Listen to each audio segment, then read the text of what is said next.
wa ala alihi wa sahbihi wasallim tasliman katsira amma ba'du. Yang saya muliakan guru-guru saya, alim ulama,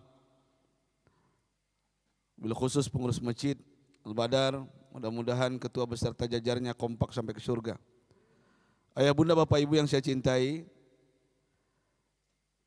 bersyukur kepada Allah dengan mengucapkan alhamdulillahi rabbil alamin. Berselawat kita tak bosan, tak jenuh. Kita menyampaikan kepada junjungan kita, beliau referensi kita, rujukan kita dalam kehidupan yang singkat ini. Beliau tempat kita bertanya dari bangun tidur sampai tidur kembali. Bahkan beliau pernah menyampaikan, taraktu fikum amrain, aku tinggalkan dua perkara kepada kalian, lan tadillu, kalian tidak akan pernah tersesat, ma in tamassaktum bihima, kalau kalian berpegang teguh kepada keduanya. Apa yang dua itu ayah bunda? Kalau kita berpegang teguh kepada keduanya, menjadikan rujukan dalam kehidupan kita yang singkat ini, selamat hidup kita. Dunia dan akhirat, itulah Al-Quran dan sunnahnya beliau. Ayah bunda bapak ibu yang saya cintai, inna kulla syai'in thaqalah. Sesungguhnya segala sesuatu itu ada pengkilapnya, pembersihnya. Wa inna sakalatal qulub zikrullah. Pembersih hati itu, pembersih jiwa itu adalah zikir kepada Allah. Alhamdulillah, barusan kita berzikir kepada Allah. Zikir itu ingat, ingat itu ihsan. Maksudnya apa? Orang yang berzikir itu adalah orang yang merasa dipantau oleh Allah Subhanahu wa taala. Anta'budallaha ka'annaka tarahu fa illam takun tarahu fa innahu yarak. Engkau menyembah Allah seakan-akan engkau melihat Allah. Seandainya engkau tidak bisa melihat Allah, yakinlah Allah pasti melihatmu. Betul enggak? Benar enggak? Makanya ayah bunda bapak ibu, pada kehidupan yang singkat ini, ada tiga hal yang tidak pernah kita ketahui dalam hidup ini. Ada tiga hal yang kita nggak pernah tahu. Yang pertama adalah jodoh kita. Merantau kita jauh-jauh entah kemana. Sekolah kita tinggi-tinggi entah kemana, bahkan mungkin ke luar negeri. Ternyata jodoh kita tetangga kita. Kita kadang-kadang nggak menyangka, kita sudah pergi entah kemana kuliah dan sekolah. Pulang-pulang kampung yang jadi bini kita teman TK kita. Itulah jodoh. Yang kedua, ayah bunda bapak ibu, yang tidak pernah kita ketahui dalam hidup yang singkat ini apa? Rizki kita. Kita nggak tahu rizki kita. Betapa banyak orang dari kampungnya datang ke Jakarta ini, mencari sesuap nasi dan sebongkah berlian, berjuang dia mati-matian. Kayak saya dulu, pergi ke Tanah Abang, dagang kaki lima, berteriak-teriak di tengah pasar, 3.000 sampai 500, 3.000 sampai 500. Karena pandai mengumpulkan uang, akhirnya buka usaha, beli toko, beli ruko, akhirnya menjadi orang besar. Berhasil dia, pulang kampung cari bini dia, bukan hanya 1, 2, 3, banyak, karena kekayaan. Jadi ayah bunda bapak ibu, betapa banyak hari ini, orang dulunya miskin, ternyata hidupnya berubah. Makanya jangan pernah meremehkan orang lain. Jangan pernah meremehkan orang lain. Jangan pernah meremehkan teman karib sepelapik sepetiduran kita, teman seperjuangan dengan kita. Kadang-kadang rizkinya lebih besar dari kita. Makanya Allah mengatakan watilkal ayyam nudawiluha bainan nas, dipergilirkan. Ada yang datang, ada yang pergi. Ada yang lahir, ada yang mati. Roda itu berputar. Makanya ayah bunda bapak ibu, jabatan pangkat kedudukan itu hanya sesaat dan sementara. Semuanya akan Allah pergilirkan. Kita nggak tahu rizki kita. Makanya tetap ikhtiar usaha dan doa. Nah ini, betapa banyak orang berdoa, tapi nggak pernah usaha. Ini omong kosong namanya, sia-sia. Betapa banyak orang, ya, dia berusaha ikhtiar tanpa doa, dia akan menjadi orang sombong. Hari ini kita lihat, hanya karena jabatan pangkat kedudukan, hanya karena kekayaan, dia meremehkan orang lain. Bahkan dia tidak menghargai orang lain. Seakan-akan dia yang memiliki dunia. Padahal ketika penyakit datang kepada kita, semuanya akan hilang sirna. Betul tidak? Benar tidak? Nah, kadang-kadang umur sudah 40 tahun duduk di masjid seperti ini, kaki sudah mulai kesemutan. Betul? Mata sudah mulai rabun.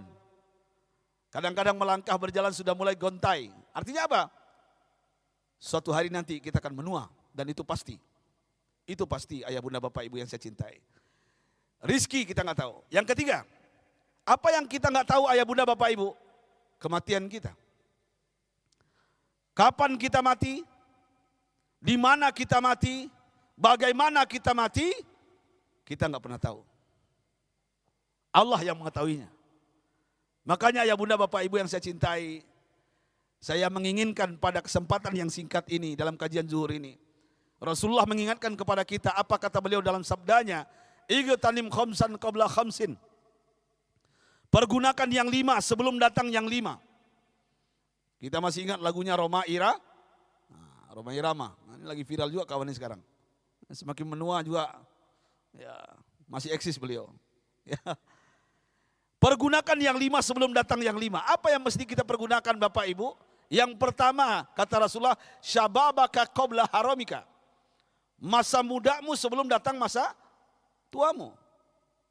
Orang tua sudah pasti pernah muda. Orang muda belum tentu akan menjadi tua. Bisa jadi mati muda. Makanya ayah bunda bapak ibu, ketika masih sehat, masih punya kekuatan hari ini, ya, masih muda kita hari ini, pergunakan dengan baik. Jangan sia-siakan masa mudamu. Hari ini Indonesia digoda anak-anak kita dengan game online. Bujang-bujang lapuk digoda dengan judi online.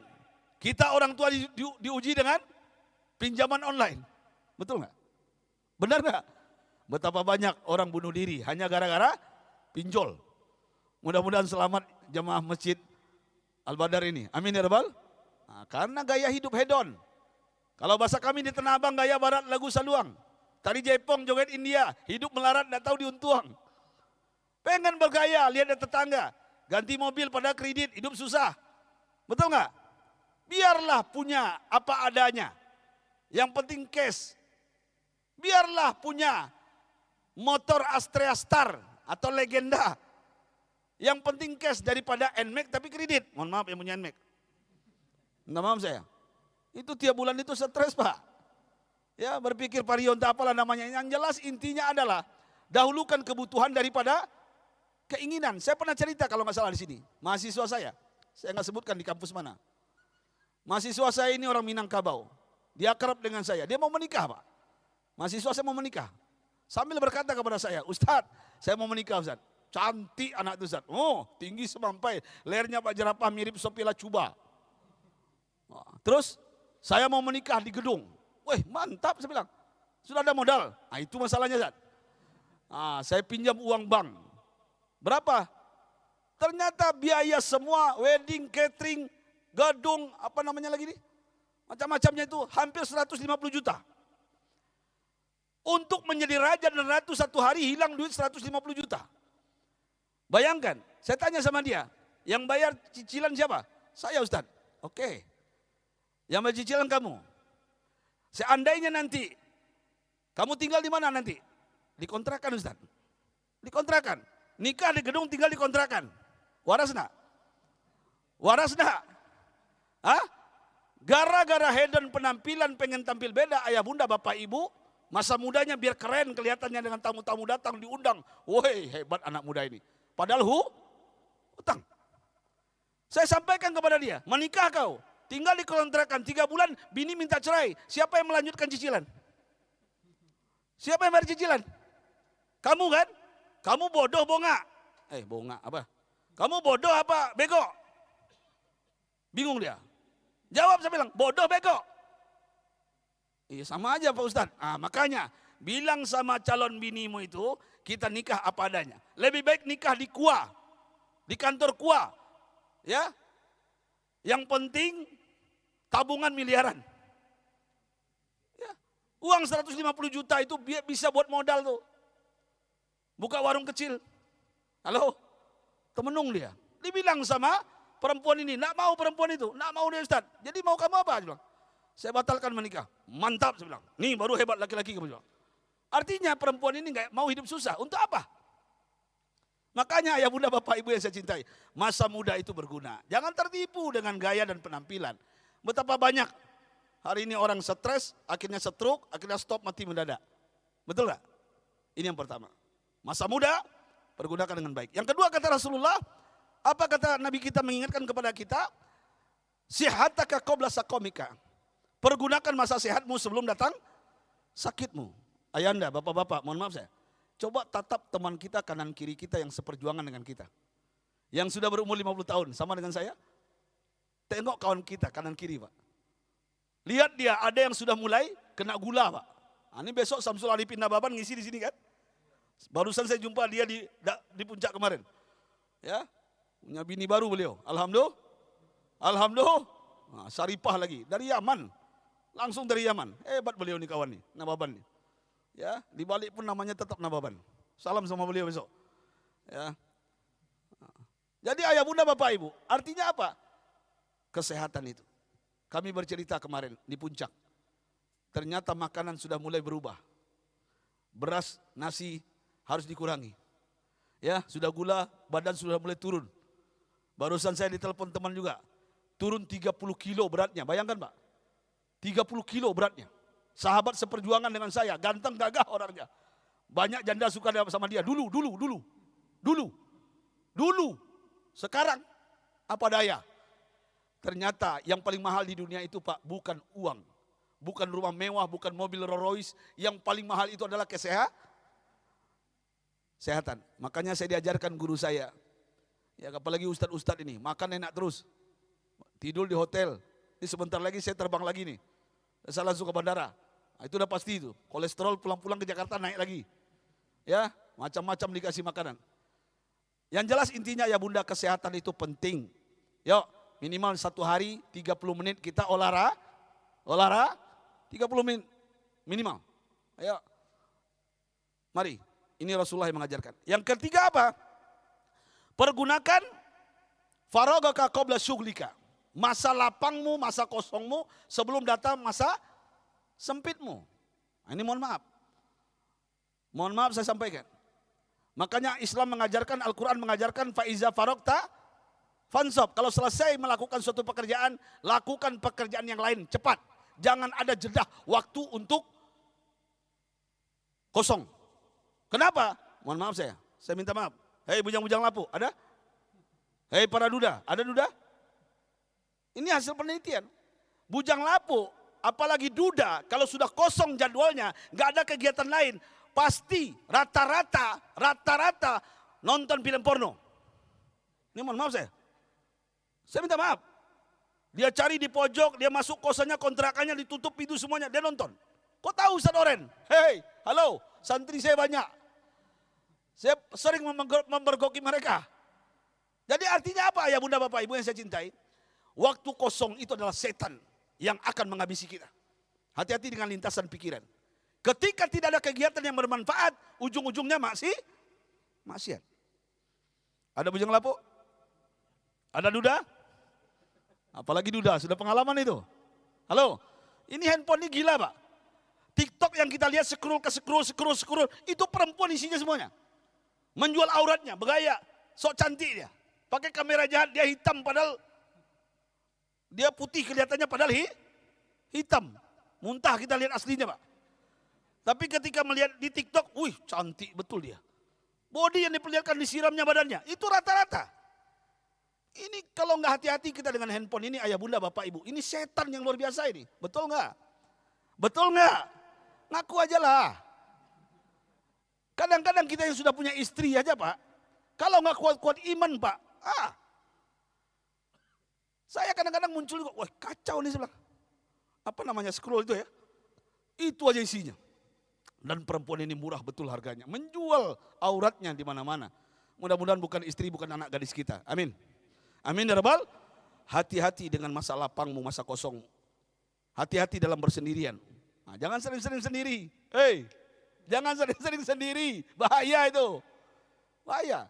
Yang selanjutnya, yang keempat. Apa kata baginda Nabi, Rasul kita? Pergunakan masa kayamu sebelum datang miskinmu. Pergunakan masa jabatanmu, pangkat kedudukanmu sebelum datang masa pensiunmu. Nah, ini kesempatan kita. Ketika kaya jangan sombong, jangan angkuh. Kaya kita rajin sedekah. Setuju gak? Kaya kita rajin ibadah. Kaya kita, cintai istrimu, cintai anakmu, mertuamu. Ini naik jabatan, jarang pulang ke rumah, sering short time dengan janda. Halo, kenapa Ustadz orang tahu? Oknum pejabat sama oknum Ustadz beda tipis masalah ini. Kalau saya bongkar ya pengalaman Ustadz, mohon maaf oknum ya, ini direkam nih.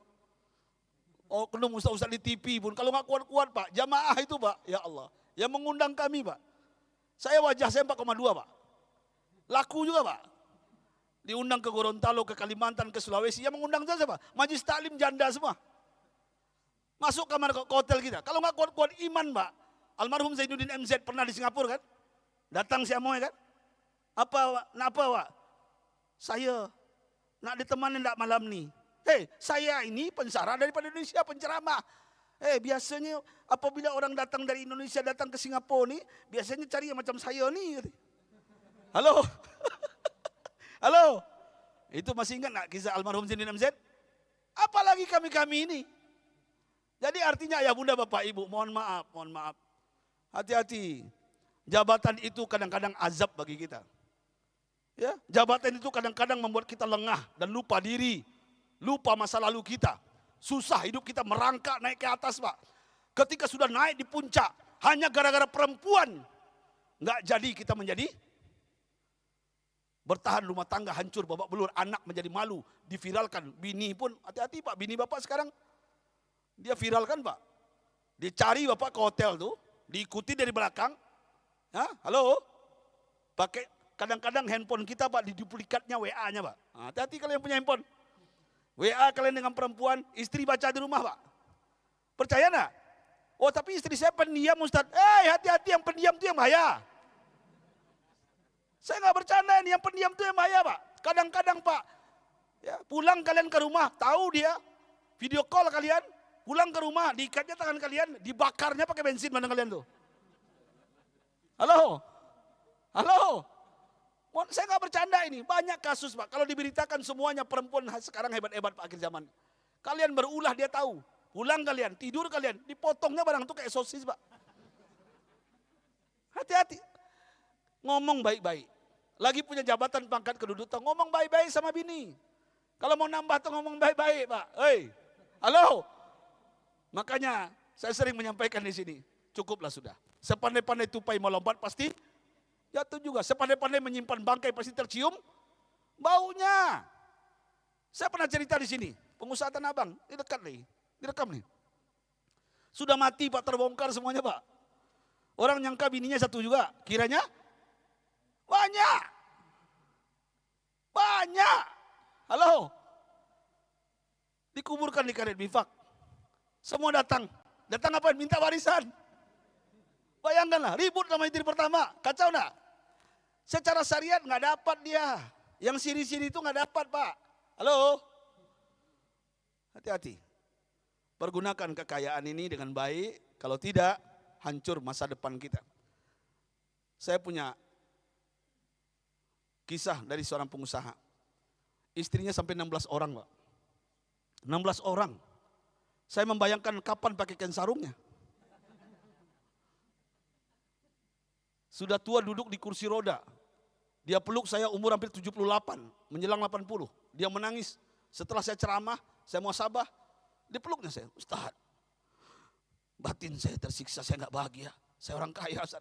Uang saya banyak, sawit banyak, getah banyak, rumah banyak, anak banyak, bini banyak. Tapi batin saya nggak bahagia. Kenapa Pak Ji? Sekarang saya duduk di kursi roda. Saya sudah melemah, fisik saya lemah. Ustaz. Saya nggak kuat seperti dulu. 15 bini saya. Saya sudah belikan apa yang dia minta.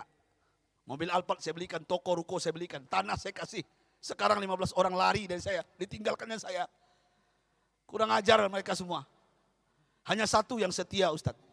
Dalam suka dan duka, bahagia dan sengsara. Tahu enggak Ustaz Oren, siapa yang setia itu? Saya menzoliminya, saya menyakitinya, saya sering membohonginya. Itulah istri pertama saya. Hidup istri pertama. Ada ibu-ibu di belakang. Mohon maaf Pak, penyesalan itu datangnya belakangan. Kalau di depan namanya pendaftaran. Hati-hati kalian. Kalau udah sakit kalian ditinggal kalian. Hati-hati, cukuplah. Ya, ngomong baik-baik sebelum meninggal. Ya, ini yang terakhir, pergunakan hayataka qabla mautika. Pergunakan masa hidupmu sebelum datang kematian kepadamu. Maksudnya apa? Sebelum kematian datang, jujurlah kepada istri. Pulang dari sini, pulang kerja nanti jam 5, nyampe di rumah maghrib atau isya, sebelum tidur mandi, makan, duduk berdua, peluk dia, ya, bersimpuh di hadapannya, sampaikan kepadanya, ngomong baik-baik dengannya, bisikkan di telinganya, di mana lagi kau simpan barang itu yang lainnya. Halo? Halo? Mohon maaf Pak, jujurlah. Kalau udah mati nanti menyesal Pak. Anak-anak yang jadi korban anak kita Pak. Saya sudah banyak menyelesaikan kasus ini Pak. Sedih Pak. Sedih. Ya Allah, kebohongannya luar biasa. Sering saya sampaikan di sini. Di handphone kalian tulis namanya Roni pada Rini. Di handphone kalian tulis namanya Santos pada Santi. Yang parahnya lagi oknum anggota DPR RI. Teman saya diajak makan saya dulu di Starbucks depan Sarinah. Masih ada? Masih ada? Yang Sarinah depan ada Starbucks tuh. Masih ada? Udah dibom? Belum? Ya, saya diajak makan di situ. Lagi berdua bicara, handphone berdering, tukang urut. Di handphonenya tertulis tukang urut. Dia angkat sama dia. Assalamualaikum Beb. Abang di mana? Pulanglah cepat, kangen rindu nih. Hah? Tulisan tukang urut. Ini oknum nih. Oknum. Anggota DPR RI. Halo. Iya sayang, ini lagi ngobrol sama Ustadz Oren nih. Kita lagi konsultasi. Ustadz Oren lagi baru datang nih dari luar kota. Oh yang mana nggak percaya video call. Nah, video call. Saya lihat wajahnya ya Allah Akbar, mirip Maudy Kusnaidi. Iya. Ustadz apa kabar? Baik, saya bilang. Baik Bunda, nanti malam tidur di rumah ya Ustadz. Bawa abang ke rumah. Oke Bunda. Aku masak ya. Ustadz mau ikan bakar apa nih? Terserah Bunda lah. Yang penting saya ke rumah nanti sama abang. Siap, selesai. Ya oke ya sayang ya. Tutup ya, tutup. Muah. Saya tanya sama beliau, Bang, itu di handphone tertulis tukang urut. Kenapa jadi mesra? Apa jawabannya? Ustadz, ini bini ketiga. Kalau ditulis bini ketiga, habis saya sama yang pertama. Bayangkan Pak. Jadi artinya apa? Kejujuran itu pahit buahnya manis. Jujurlah. Pulang malam ini, ngomong baik-baik, kita nggak tahu kematian. Kematian tidak menunggu tua, kematian tidak menunggu kematian itu tiba-tiba. Bisa jadi Bapak Ibu duluan mati, saya belakangan. Atau sebaliknya saya belakangan Bapak Ibu duluan. Kan kita nggak tahu. Halo, kullu nafsin za'iqatul walikulli ummatin ajal fa iza jaa ajaluha la yastakhiruna sa'atan wa la yastaqdimun. Jelas. Saya melihat di wajah-wajah nggak lama lagi nih. Berapa orang nih? Halo, kurang ajar Ustaz nih, menakut-nakuti dia. Saya bukan menakut-nakuti, cuma mengancam. Ya, mohon maaf saya, ayah bunda bapak ibu, cukup. Pulang malam ini, kita nggak tahu kematian itu. Sakit sudah datang, tangan kram, kadang-kadang dada sakit, perih. Itu tanda-tanda tuh, rambut sudah memutih. Tanda-tanda tuh, tanda kematian itu rambut putih itu. Hei, uban itu, bukan tanda cerdas itu. Tanda kematian itu. Hati-hati, saya juga udah putih, saya sama kita. Makanya pulang, bilang baik-baik. Dek, iya bang, tumben pengen ngobrol sebelum tidur? Iya. Aku mendengar ceramah Ustadz Oren tadi siang.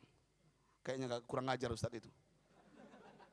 Ditakut-takuti aku, cuman aku harus tetap menyampaikan. Aku minta maaf kepadamu. Ada apa bang? Aku punya rahasia. Apa rahasianya bang? Sebenarnya adik, kau punya madu. Satu di Bogor, satu di Bandung. Oh gitu ya bang? Iya bang, aku juga minta maaf. Sebenarnya aku sudah tahu semuanya. Oh udah tahu kamu? Iya bang. Aku sudah tahu apa yang abang lakukan selama ini. Aku punya mata-mata. Tapi aku juga minta maaf ke abang. Minta maaf kenapa? Mohon maaf bang, air yang abang minum tadi sudah saya racunin tadi bang.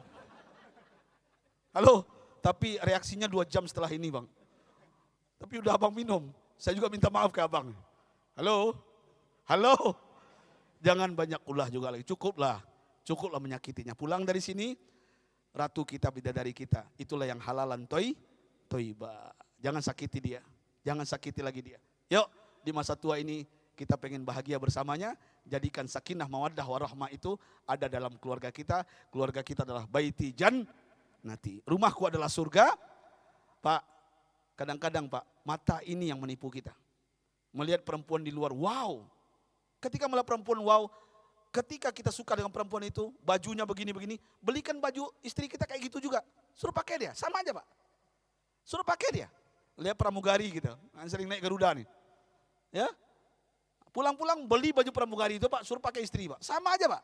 Gaya dia, suruh pakai bedak Wardah dia. Jalan depan kita. Sama aja. Oh enggak sama Ustadz, beda Ustadz. Matikan lampu. Halo? Halo? Itulah kerjaan saya. Sebelum dia dapat indah rasanya. Tapi ketika sudah dapat, mulai jenuh, mulai pusing, tantangan banyak, hutang pun ikut banyak. Betul? Ayah bunda bapak ibu, waktu juga saya mau ke bandara. Yang jelas intinya saling mendoakan kita, mudah-mudahan selamat di masa tua kita. Amin ya rabbal.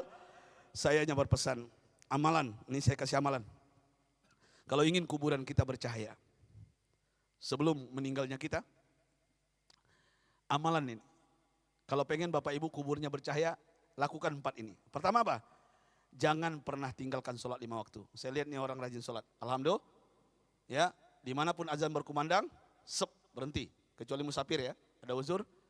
5 waktu. Kalau ingin kuburnya bercahaya Pak, jangan tinggalkan sholat 5 waktu. Sampaikan ke anak bujang kita. Kedua, kalau ingin kuburan kita bercahaya, logikanya Pak, kuburan itu sempit. Betul? Kuburan itu gelap Pak. Sempit Pak.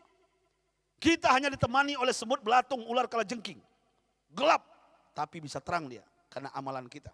Yang pertama, sholat jangan tinggalkan. Kedua apa? Perbanyak tilawah Al-Quran. Lagi santai, lagi duduk, cukup. Bersenda gurau cukup, melakukan hal yang tidak bermanfaat. Al-Quran baca Pak, lagi duduk.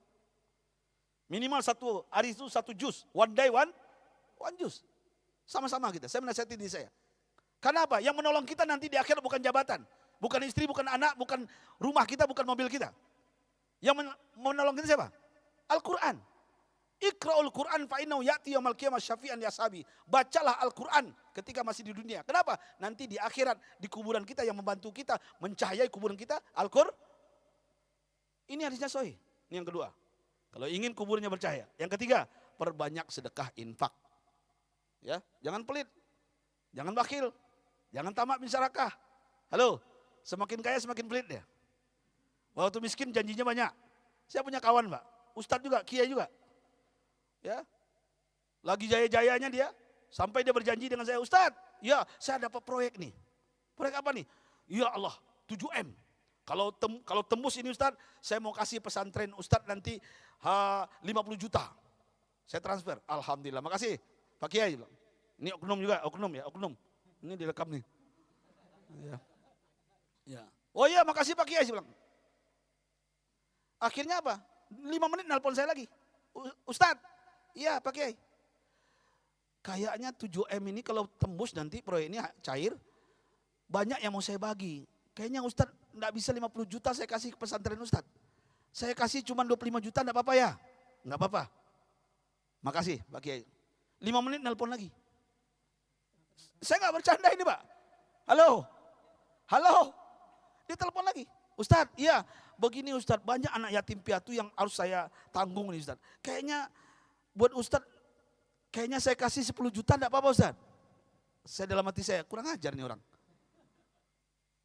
Iya enggak apa-apa Ustadz, enggak apa-apa. Nelpon lagi 10 menit setelah itu. Sampai dia, Ustadz, kemungkinan Ustadz dapat 1 juta enggak apa-apa Ustadz. Setelah ini jangan telepon aku lagi gitu. Udah mulai aku. Jangan telepon aku, berapapun dikasih untuk pesantren yang kubangun, enggak apa-apa. Jangan telepon lagi. Siap. Tahu enggak Bapak Ibu, 6 bulan jumpa dengan saya. Setelah 6 bulan jumpa dengan beliau. Karena beliau malu, dipeluknya duluan saya. Sebelum saya ngomong. Oh ya Ustadz, iya Pak Kiai ada apa? Proyek yang kemarin tuh enggak tembus, enggak cair. Dalam hati saya, ya berspekulasi dengan Allah. Belum dapat sudah hitung-hitungan. Hitung-hitungan Pak. Begitulah manusia Pak. Belum dapat janjinya banyak, sudah dapat berat untuk mengeluarkannya. Betul? Betul? Makanya bapak-bapak yang sudah mulai sakit, kesemutan, asam urat, kencing manis, darah tinggi, ya, asam urat, entah apalah penyakitnya, jantung, ya. Caranya gampang. Rasulullah mengajarkan, "Dau mardokum bisadaqah." Obati penyakitmu dengan sedekah. Saya yakin, Pak. Saya lagi sakit dada saya. Saya baca doanya, bismillah, a'udzu bi'izzatil qudrati min syarri ma ajidu wa huwa hadir. Saya baca 7 kali, saya sedekah, Pak. Tidak ada yang mustahil bagi Allah. Innama amru iza arada syai'an ayaqula lahu kun. Allah yang memberi penyakit, Allah yang menyembuhkan. Betul enggak? Allah masfi anta syafi la syifa illa syifauka. Yuk. Bapak-bapak yang sudah mulai layu sebelum saatnya. Yang enggak berdaya. Beli obat eros entah apa-apa ini beli. Enggak ada itu. Ini mohon maaf saya. Beli yang Islami, yang syariat. Yang sesuai dengan syariat. Jalan baginda Nabi, Rasulullah. Apa? Madu, habatus sauda. Ya, lakukan. Ya, kurma. Itu yang memberikan kekuatan kita. Tapi kalau sudah menua, saatnya nggak bisa ditunda. Tetap melemah. Kalau sudah berumur, pasti juga akan layu. Ya, dipaksakan ibu-ibu pakai bedak tebal-tebal pun tetap aja muntah orang lihatnya. Kalau udah 70 tahun kan, sama dipaksain tuh apa dipaksain? Ibu-ibu itu kadang-kadang ya Allah, kesal juga saya lihat. Bapak Ibu yang saya cintai, itu yang ketiga. Jangan pelit Pak ya. Ya, jumpa orang di jalan. Jangan suuzon. Wah ini modus. Nggak usah. Masalah modus biar dia dengan Allah. Intinya kita memberi. Setuju nggak? Setuju nggak? Yang terakhir, ini amalan zikir. Kalau ingin kuburan kita bercahaya, amalan yang keempat, perbanyak zikir. Apa zikirnya? Inilah yang rutin, yang dicintai oleh Allah, ringan di lisan tapi berat timbangnya di akhirat. Singkat aja, ikuti saya. Subhanallah wa bihamdihi, subhanallahil azim. Subhanallah wa bihamdihi, subhanallahil azim. Di jalan santai nggak ada kegiatan baca ini. Inilah yang akan memberi cahaya kuburan kita. Subhanallah wa bihamdihi, subhanallahil azim. Alhamdulillah. Bapak Ibu yang saya cintai, saya minta maaf, saya minta doa, support. Saya sedang membangun pondok pesantren tahfiz yatim dan duafa di jalan lintas Sumbar Riau, Sumatera Barat dan Riau, pas di pinggir jalan setelah tol Tanjung Alai, di pinggir jalan betul. Di tanah 3 hektar, mohon doa dan supportnya. Saya yakin doa-doa jamaah masjid seperti ini dikabulkan Allah. Saya sedang bangun masjid, nama masjidnya Darun Najm, Bintang Quran Internasional. Mudah-mudahan 2 tahun ini selesai dan bisa anak-anak kami sekolah di situ. Yang rumah-rumah Bintang Quran yang saya bina, pindah semuanya ke sana. Yang tidak mampu kita biayai, yang mampu subsidi silang. Sama-sama kita, agar anak-anak kita tidak ada yang putus sekolah. Amin ya Rabbal. Bapak Ibu yang pengen konsultasi curhat, silakan hubungin saya juga. Ini saya sudah buka 7 tahun konsultasi ini, gratis, nggak perlu bayar. Ya, gratis. 0812 66 34 65 39. Saya ulang 2 kali lagi. Ya. Kalau tidak dicatat, datang ke rumah saya, konsultasi dengan saya per jam 3 juta. Ya, 3 juta Pak. Oknum pejabat yang datang ke rumah saya penyanyi dangdut bayar 3 juta Pak. Halo, kapan lagi ngerjain mereka? Nah, mereka gampang dapat duit. Di sini saatnya nih. Ya, di sini saatnya. 3 juta Pak. Tapi jamaah masjid seperti ini saya gratiskan, cukup WA saja. 0812 6634 6539. Ayah bunda Bapak Ibu yang saya cintai, saya minta maaf kalau salah dan khilaf. Saling mendoakan kita mudah-mudahan sehat semuanya. Amin ya Rabbal. Yang belum berjodoh Allah mudahkan jodohnya. Yang punya hutang banyak Allah lunasi hutangnya. Kita doakan juga yang belum punya rezeki Allah mudahkan rezekinya. Yang belum punya keturunan, kita doakan punya keturunan soleh dan soleha. Intinya semua hajat kita Allah kabulkan. Ala hadiniya wa ala kulli niyatin salihah wa ila hadratin Nabi Mustafa Rasulullah sallallahu alaihi wasallam. Al-Fatihah. A'udzubillahi minasyaitonir rajim. Bismillahirrahmanirrahim. Alhamdulillahirabbil alamin. Iyyaka na'budu wa iyyaka nasta'in ihdinas siratal ladzina an'amta 'alaihim ghairil maghdubi 'alaihim waladdallin. Amin ya Allah. Istajib doana. Bapak Ibu yang saya cintai, saya tutup seperti biasa dengan pantun. Boleh saya pantun? Buah selasih tumbuh di batu. Terima kasih. Thank you. Hadana wa yakum ajmain subhanakallah wa bihamdika asyhadu an la ilaha illa anta astaghfiruka wa atubu ilaik. Billahi taufiq. Assalamualaikum warahmatullahi wabarakatuh. Silakan yang belum ba'diyah silakan dilanjutkan.